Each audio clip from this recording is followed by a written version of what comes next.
Hello, my name's Wrenn. I'm part of the Eckhart Yoga teaching team. I'd like to share with you today a short sequence for complete beginners. We'll be practicing seated postures. So for this practice, it'd be good if you had a yoga mat and maybe a cushion, a yoga block, or even a folded towel.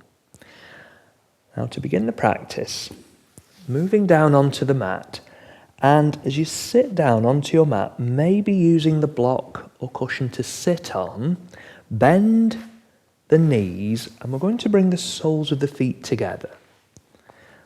With the soles of the feet together, either holding to the shins, the ankles, or interlacing the fingers around the toes, settle through the sitting bones.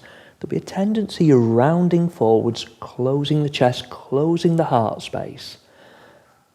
Open out into the posture, chest open, sternum lifting, bring the shoulder blades down.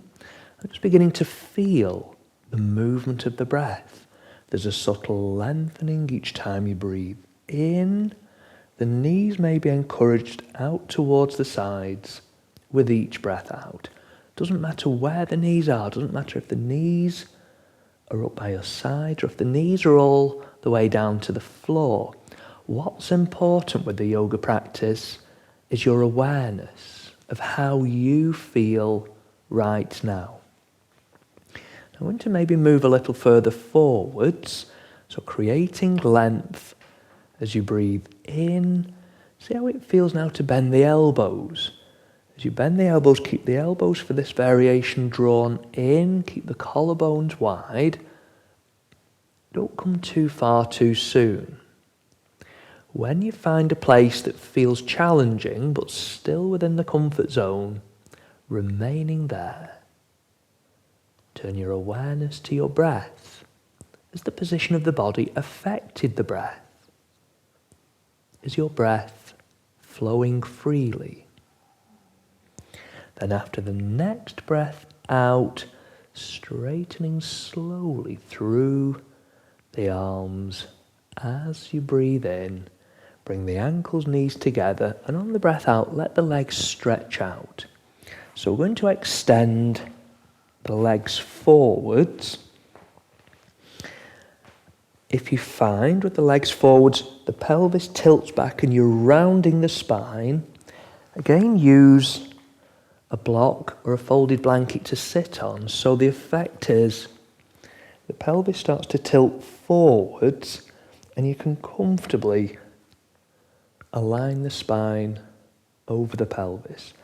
Collarbones wide, fingertips or palms resting to the floor, feet lightly flexed back. So the legs are active, the torso in the upright position, and you should be feeling a complete and full breath. Now from this position, we're going to move into a twist. So can you bend your left knee, either keeping the left foot to the floor where it is, or stepping the left foot across the right leg. The torso remains upright, right foot flexed back, right leg active. Creating length as you breathe in, and then twisting towards the left on the breath out. You can either hug the left knee with the right arm as the left hand slides a little behind and to the floor. The left hand to the floor behind, if you can, is in a sprung hand position. If you flatten the hand, you tend to lean back, or you can always place the hand onto a block. To come deeper into the twist, right elbow across left knee, creating length as you breathe in, twisting gently to the left on each breath out. So try not to hold the breath. In fact, using the breath, feel the breath accentuating the twist. After the next breath out, to the forwards position, breathing in, release the left leg on your breath out. Bending now the right knee, sole of the foot to the floor, either to the inside or outer edge of the left leg. Left foot flexed back, sitting bones settled. Again, if you find you're leaning back, use a block to sit on. Creating length as you breathe in, twisting to your right on the breath out. So you can begin by hugging the right knee with the left arm, right hand a little behind into the floor, creating length, beginning to gently rotate. To come further, you can bring left elbow across right knee, lengthening as you allow the upper body to twist. The head gently turning, don't force the neck. Breathe.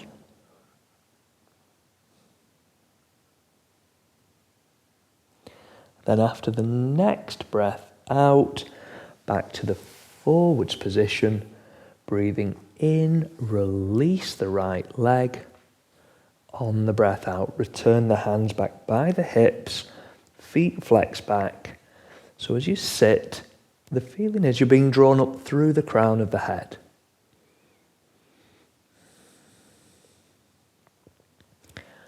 Relax. I invite you now to come down onto the mat into a semi-supine position. So this means knees bent, soles of the feet lightly resting to the mat. Positioning the arms alongside the body with the palms of the hands facing down towards the floor. Weight distribution equal between the feet. Maybe adjust the angle of the chin so there's no compression to the back of the neck. After the next breath out, starting to peel the pelvis away from the mat as you breathe in, lifting gently through the hips. On the breath out, bring the vertebrae of the spine, bring your bottom back to the mat. So as you breathe in, lifting your bottom, and as you breathe out, resting your bottom to the floor. Seeing with each new breath in, if you can maybe lift the hips that little bit higher, controlling the movement with the breath out, vertebrae of the spine, bottom to the mat. So you're breathing in and breathing out. Breathing in and breathing out. With the next breath in, can you then hold that position? So the weight distribution is equal between the feet, weight distribution equal between the shoulders. Holding this position without holding the breath.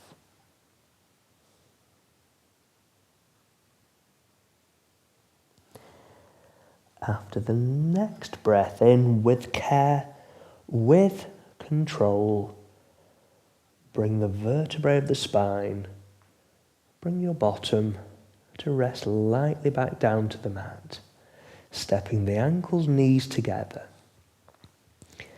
Take the knees apart so the soles of the feet rest towards each other, either remaining with the arms down by your sides, or if it's okay with the shoulders, with the next breath in, take the arms up past the head, bring the index fingers towards the thumbs, arms reaching away, knees moving out to the sides.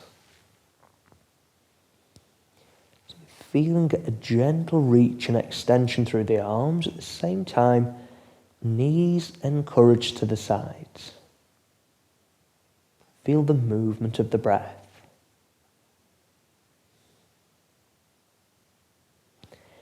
Then after the next breath out, ankles, knees together as you breathe in.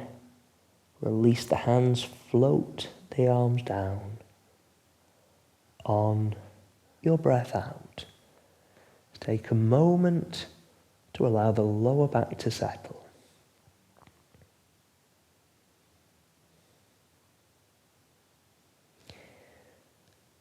You can complete the practice either just lying down as you are onto the mat for a few more moments or coming back to sitting. It's important to allow the body to relax after a yoga practice, so give yourselves that time. I hope you enjoyed that short series. Thank you.